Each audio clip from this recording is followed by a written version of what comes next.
ان الحمد للہ نحمده ونصلی علی رسوله الکریم اما بعد اعوذ باللہ السمیع العلیم من الشیطان الرجیم من حمزه ونفخه ونفثه بسم اللہ الرحمن الرحیم۔ آگے اللہ تعالیٰ فرماتے ہیں ولا یتمنا، اور ہرگز نہیں یتمنونہ، وہ تمنا کریں گے اس کی، وہ موت کبھی نہیں مانگتے، کیونکہ ان کو پتہ ہے کہ ہم نے تورات میں تحریفیں کی ہیں، ہم نے فراڈ کیا ہے، ہم نے اللہ کی نافرمانیاں کی ہیں، مرنے کے بعد جنت تھوڑی ملے گی۔ اگر وہ سچے ہوتے تو تمنا کرتے نا، جس طرح صحابہ کرام سچے تھے اپنے ایمان میں، تو اس قدر سچے تھے کہ وہ موت مانگتے تھے، شہادت کی موت۔ حضرت عمر رضی اللہ تعالیٰ عنہ دعائیں کیا کرتے تھے۔ اور اسی طرح میدان جہاد میں ایک صحابی تھے، ان کی ہتھیلی پر نا چند کھجوریں تھیں، اور بھوکے پیاسے میدان جنگ میں جو ہے نا جہاد کر رہے تھے۔ نبی صلی اللہ علیہ وسلم سے پوچھا، اللہ کے پیغمبر اگر اس جہاد میں مجھے موت آ جائے، میں شہید ہو جاؤں تو مجھے کیا ملے گا؟ آپ صلی اللہ علیہ وسلم نے فرمایا، میرے صحابی، اللہ تیرا خون کا قطرہ بعد میں گرے گا، اللہ تجھے جنتوں کا مہمان بنا دیں گے، تجھے جنت ملے گی۔ تو وہ صحابی جو کھجوریں کھا رہے تھے، بھوکے تھے، اپنی کھجوروں کی کھجور جو مٹھی میں تھی وہ پھینک دی، اور کہنے لگے کہ مجھے اس جہاں جہاد کے میدان سے جنت کی خوشبو آ رہی ہے، یہ کھجوریں میں کھاتا رہوں گا تو دیر ہو جائے گی، میں ابھی جاتا ہوں تاکہ میں یہاں جا کر جام شہادت کو نوش کر لوں اور اللہ مجھے جنتوں کا مہمان بنا دے۔ تو جس کا ایمان اور یقین پختہ ہوتا ہے وہ تو چاہتا ہے کہ اسی لمحے مجھے موت آ جائے، تاکہ اس دنیا کی پریشان کن زندگی سے، ان تکلیفوں اور مصیبتوں سے میری جان چھوٹے اور میں اللہ کی جنت کا مہمان بن جاؤں۔ جبکہ وہ بندہ جو اللہ کا مجرم ہو، نافرمان ہو، گناہوں بھری جس کی زندگی، وہ کبھی نہیں کہتا کہ مجھے جو ہے نا موت آ جائے۔ تو اس لیے جو نیک ہوتا ہے، فرما بردار ہوتا ہے، اللہ فرماتے ہیں یہ کبھی تمنا نہیں کریں گے، کیونکہ نیکیاں انہوں نے کی نہیں، اللہ کی فرما برداری کی نہیں، ان کا ایمان اس قدر پختہ نہیں، ابداً کبھی بھی۔ کیوں؟ اللہ نے وہ بھی بتا دیا، بما، بسبب اس کے قدمت جو آگے بھیجا ہے، ایدیہم، ان کے ہاتھوں نے، ان کی ہاتھوں نے جو کمائیاں کی ہیں، ان کو پتہ ہے کہ ان کے دامن میں کیا کچھ چھپا ہے، اللہ کی فرما برداری کتنی اور نافرمانیاں کتنی، اسی لیے وہ یہ نہیں چاہیں گے کہ ہمیں موت آ جائے۔ واللہ، اور اللہ تعالیٰ علیم، ان جاننے والے، بالظالمین، ظالمین کو۔ اور اس میں جتنی بھی باتیں ہیں نا، یہ ساری ہر جمعے کو یاد کرنے کی ضرورت ہے، کہ ان باتوں کو ہم اپنے ذہن میں رکھیں، کہ ہم دیکھیں کیا ہم موت پسند کرتے ہیں، ہم چاہتے ہیں کہ اللہ سے ہماری ملاقات ہو۔ اور یہ نبی کریم صلی اللہ علیہ وسلم نے بھی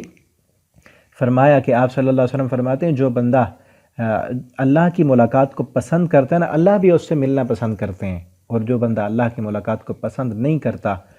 تو اللہ تعالیٰ بھی اس کی ملاقات کو پسند نہیں کرتے۔ صحابہ کرام نے یہاں پر یہ کہا کہ اللہ کے پیغمبر، اللہ کی ملاقات کے لیے تو موت آنا ضروری ہے، اور ہم تو نہیں چاہتے کہ موت آ جائے۔ نبی کریم صلی اللہ علیہ وسلم نے فرمایا یہ نہیں ہے بات، بلکہ بات یہ ہے کہ جو بندہ نیکیاں کرتا ہے نا، اللہ کی فرما برداری کرتا ہے،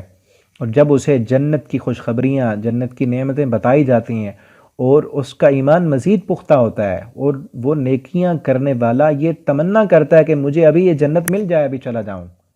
جب دنیا میں چلے جاتے ہیں تو پھر تو کیونکہ ایمان کمزور ہو جاتا ہے۔ اور اسی طرح جو بندہ اللہ کا نافرمان ہے، نافرمانیاں کرتا ہے، جب اسے عذاب سنائے جاتے ہیں تو وہ کبھی نہیں چاہتا کہ میں مر جاؤں۔ تو اسی لیے ہم بھی نیک بنیں، اللہ کے فرمان بردار بنیں، تاکہ جب جنت کی بات آئے، اللہ کے انعامات کی بات آئے، تو ہمارا دل بھی ایسے بن جائے کہ ابھی ہمیں موت آئے اور اللہ تعالیٰ ہمیں اپنی جنتوں کا مہمان بنا دیں۔ آگے اللہ تعالیٰ فرماتے ہیں، قل، آپ ان سے کہہ دیں، ان الموت، بے شک موت جو ہے، الذی، وہ جو، تفرون، بھاگتے ہو تم، منہ، اس موت سے، فإنہ، پس بے شک وہ، ملاقیکم، مل کر رہے گی تم کو، تمہاری ملاقات اس سے ضرور ہونی ہے، جتنا مرضی بھاگنا ہے بھاگ لو،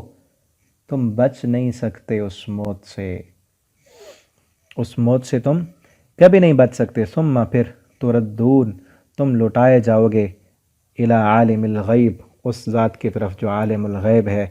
والشہادہ، جو جاننے والی ہے غیب کو اور حاضر کو، فینبئکم، پس وہ خبر دے گا تم کو، بما کنتم تعملون، جو تم عمل کرتے ہو، وہ رب پھر تمہیں تمہارے ایک ایک کام کی خبر دے گا۔ یا ایہا الذین، اے وہ لوگو، آمنو، جو ایمان لائے ہو، اذا، جب، نودیا، ندا دی جائے، آواز دی جائے، یعنی اذان دی جائے، للصلاۃ، نماز کے لیے، نماز کے لیے جو آواز ہے اس کو ہم اذان کہتے ہیں۔ جب اذان دی جائے للصلاۃ نماز کے لیے من یوم الجمعہ جمعہ کے دن۔ اب یہاں پر اذان کا ذکر اللہ تعالیٰ نے کیا ہے قرآن میں، لیکن پورے قرآن میں یہ نہیں ہے کہ اذان کیسے دینی ہے، اذان کے الفاظ کیا ہونے چاہیے، کس طرح سے دینی چاہیے، یہ قرآن میں نہیں ہے۔ البتہ احادیث کے اندر جو ہے اذان وہ موجود ہے، تو اس سے یہ معلوم ہوتا ہے کہ قرآن کو بغیر حدیث کے سمجھنا ممکن نہیں ہے، اور نہ ہی اس پر عمل کرنا ممکن ہے۔ جمعہ کو جمعہ اس لیے کہتے ہیں کہ اس دن میں اللہ تعالیٰ نے تمام چیزوں کی تخلیق کی، اور اللہ رب العالمین مخلوقات کی تخلیق سے فارغ ہوئے، اور اس دن سب کا اجتماع ہو گیا، یعنی نماز کے لیے لوگوں کا اجتماع ہونا، اس بنا پر بھی اس کو جمعہ کہتے ہیں۔ آگے فرمایا فسعوا، فسعوا کا مطلب ہے یہ نہیں اس کا لفظی معنی ہوتا ہے کہ دوڑو، بلکہ لفظی معنی یہاں مراد نہیں ہے، بلکہ معنی یہ ہے کہ تم جلدی آؤ، اپنی خرید و فروخت کو چھوڑ دو، جو بھی کام کر رہے ہو اس کو سائیڈ پر رکھ کر اللہ کے ذکر کی طرف، فسعوا پس تم جلدی کرو، الی ذکر اللہ کے ذکر کی طرف، وذروا اور چھوڑ دو تم البیع خرید و فروخت کو، خرید و فروخت چھوڑ دو اور جمعہ کے لیے آ جاؤ۔ اور یہاں سے استدلال یہ بھی کیا جاتا ہے کہ جمعہ جو ہے وہ صرف شہروں میں فرض ہے، البتہ دیہات پر نہیں ہے، کیونکہ کاروبار خرید و فروخت شہروں میں ہوتی ہے، دیہاتوں میں نہیں ہوتی۔ حالانکہ اول تو دنیا میں کوئی گاؤں اور کوئی دیہات ایسا نہیں ہے کہ جہاں پر خرید و فروخت اور کاروبار نہ ہوتا ہو، تو اس لیے یہ دعویٰ ہی خلاف واقع ہے۔ اور دوسرا، بیع اور کاروبار سے مطلب دنیا کے مشاغل ہیں، صرف کاروبار نہیں، کہ دنیا کا کوئی بھی مشغلہ ہے نا وہ چھوڑ دو، وذر البیع، صرف خرید و فروخت مراد نہیں ہے، بلکہ کوئی بھی کام دنیا کا ہے نا، جب اذان ہو جائے جمعہ کی، اپنا دنیا کا کام چھوڑ کے اللہ کے ذکر کی طرف جمعہ سننے کے لیے، خطبہ سننے کے لیے جلدی کرو اور آ جاؤ۔ ذالکم یہ تمہارے لیے، خیرن بہتر ہے، لکم تمہارے لیے، ان کنتم اگر ہو تم تعلمون جاننے والے۔ آگے انشاءاللہ ہم اگلے سبق میں پڑھیں گے، آپ ان اسباق کو آگے دوستوں کے ساتھ شیئر بھی کیا کریں